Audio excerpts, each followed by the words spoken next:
Hey, I'm Ryan with Fuel the Pursuit, and in this video, we're going to talk about everything you need to know before you hit the backcountry.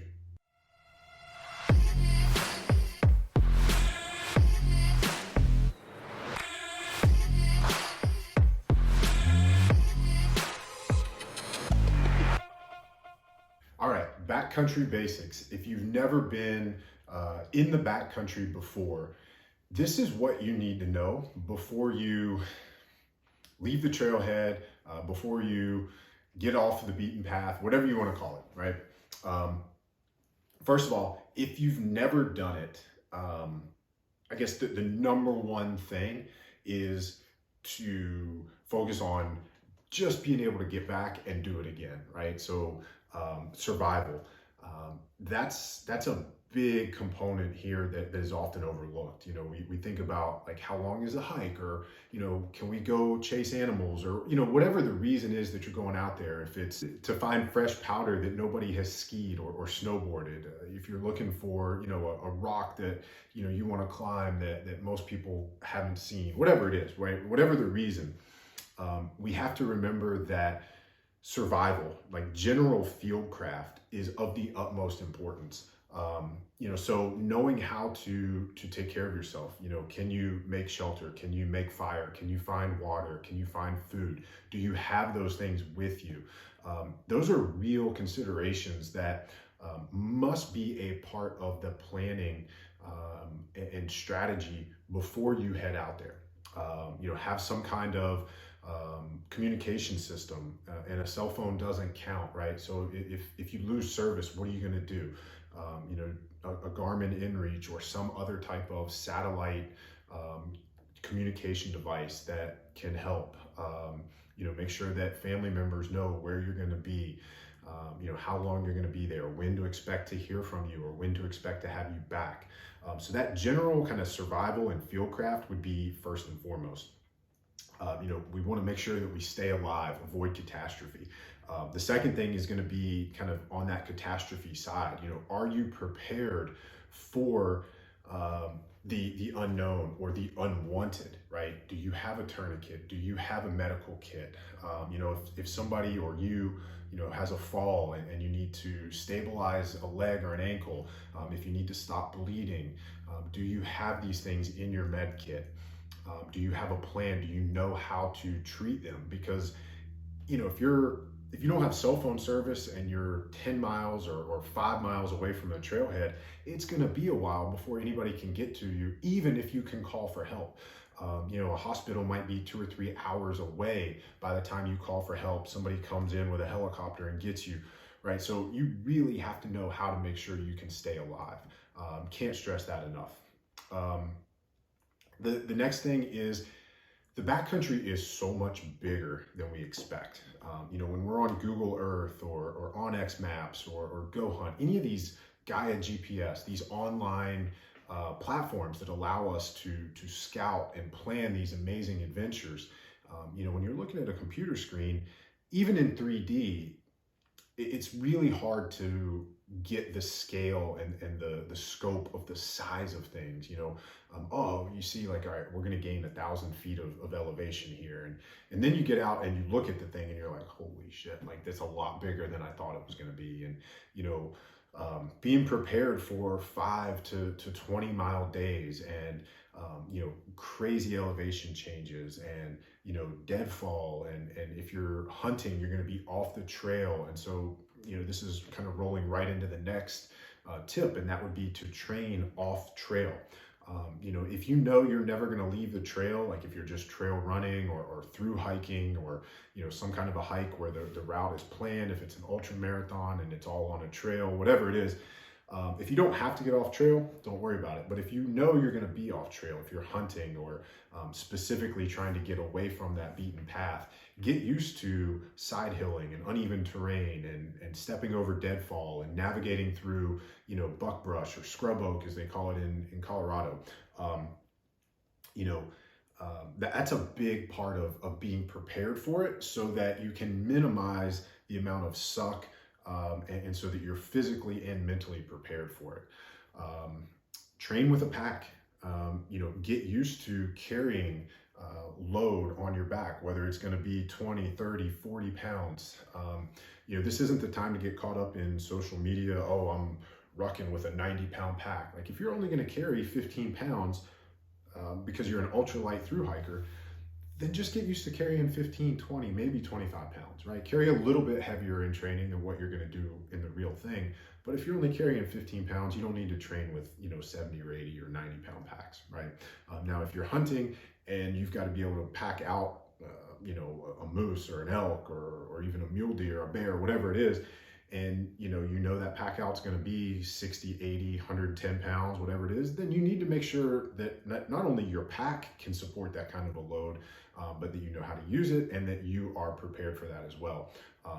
Coming down or going up, really steep terrain with a really heavy pack, if you're not used to it, that's a recipe for disaster, especially when you're already fatigued. So taking your time, making sure, again, it goes back to that number one, making sure that we avoid catastrophe, avoid injury, stay healthy, live to fight another day, right? Or live to experience and have fun out there another day. Weather is going to be the next one. So being prepared for anything. We talked about this in one of our other videos. Last year during archery season in Colorado, there was a massive weather swing, and I think this happened in Montana as well, where one day it was 90 degrees, and then within 48 hours there was snow on the ground. So being prepared for these extreme weather shifts, the higher the elevation, the more you need to be prepared for extreme weather and massive shifts in weather. So you can go from freezing to really hot. You can go from nice to life-threatening. You can have flash floods. I mean, we've been in a place where it went from 70 degrees to a thunderstorm with sleet and hail and a trail being washed out. That was in a matter of 2 or 3 hours.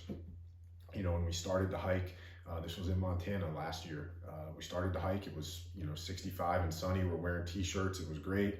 And 2 hours later, we're at almost 9,000 feet, and there's lightning and hail, and like I said, the trail washes out. And so being prepared, so you've got to have all this stuff in your pack. It's not like you can't get to the car in a matter of 5 minutes if it starts raining. So all this stuff has to be in your pack. You've got to be prepared for that. And so, dressing in layers. And so this is going to be the next point, and that is your gear is your lifeline.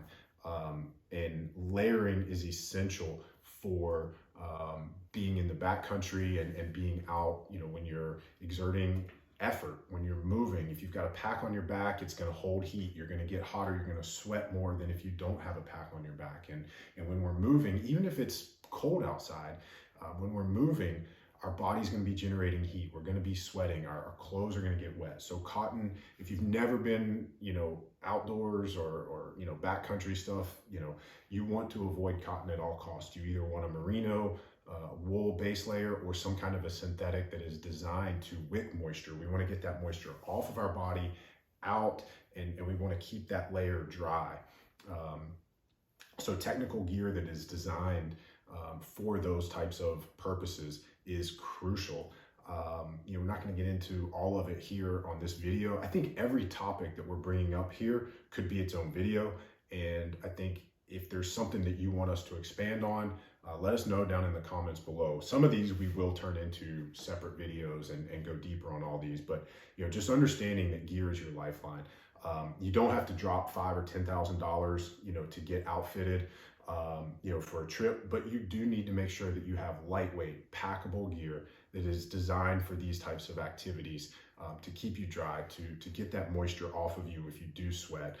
Learn how to layer, learn that we want to go base layer and then insulation and then outerwear that is waterproof or windproof if we need it. As I said earlier, you're kind of hiking in or moving with less layering on so that you can breathe and dump body heat. Things that have vents on the side of the pants, or a zipper to dump heat on your chest if you're a heavy sweater, or if you just typically run hot. Those can be things to think about. And then as you stop moving, being able to put other layers on to, stay warm, but also help, bake off that moisture that is collected on that base layer. So we got layers, we got gear as your lifeline. And for gear, I mean, we're talking about, that's your pack, your tent, your sleeping bag, everything, right? So, if you're staying overnight, we know we want to be able to sleep well. We've got a great video on how to maximize your recovery and your sleep in the backcountry. And so not skimping on that sleep system, that's part of gear being your lifeline. But also, I mentioned a med kit earlier, but, we also want to make sure that somewhere either in that med kit or in your pack, you've got survival stuff, whether that's a signaling device, we talked about the communication device, a way to start fire, a way to purify water if you have to. I always carry multiple water purification systems. I have a SteriPen, I've got a filtration system. I always have a backup bladder in case my bladder gets a hole in it or something happens. I always have a Nalgene bottle. Again, the worst thing that could happen out there isn't failing to fill a tag if it's a hunt, or not having fun if it's just a hike, or not winning the race if we're racing, right? The worst thing that can happen is we get hurt, we get injured, we die, we get in some kind of life-threatening circumstance, right? So for me, I will always take a little bit extra weight and have a little bit extra gear in my pack just to make sure that I can be safe and or comfortable.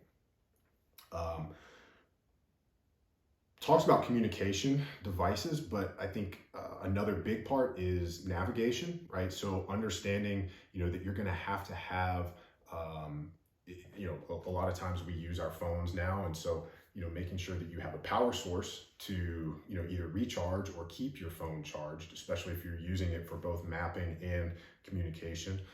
So, in the hunting world, we have OnX and Go Hunt. There's also Gaia GPS. There's tons of other ones out there. If you've got a Garmin or an InReach, then they have their own mapping service. So, whatever you're doing out there, make sure that you have maps offline, saved offline, so you can use them if you don't have cell phone service. You could go old school and make sure you carry a paper map. And then also I always, in my med kit, I have an old school compass, and knowing how to read and use a compass and navigate, being able to look at the trees and see the moss and know which way that means you're facing, and looking at the sun and okay, it rises in the east, it sets in the west, like that must be north, things like that. Just simple common sense fieldcraft and navigation. Power sources, like I said, making sure that you have backup power sources to be able to charge your devices. Food and water, we talked about this one, but if you're going to be out there for 3 days, don't take 2 candy bars. Last year we were on a hunt with a young kid that joined us for a day, and it happened to be the coldest day of our hunt, and 16-year-old kid, first time he'd ever been hunting. It was a late season elk hunt, and that particular day, it had snowed overnight. There was about, 8 to 12 inches of fresh snow on the ground. It was single digit temperatures. It was windy. It was a brutal day. And, we hiked in the dark.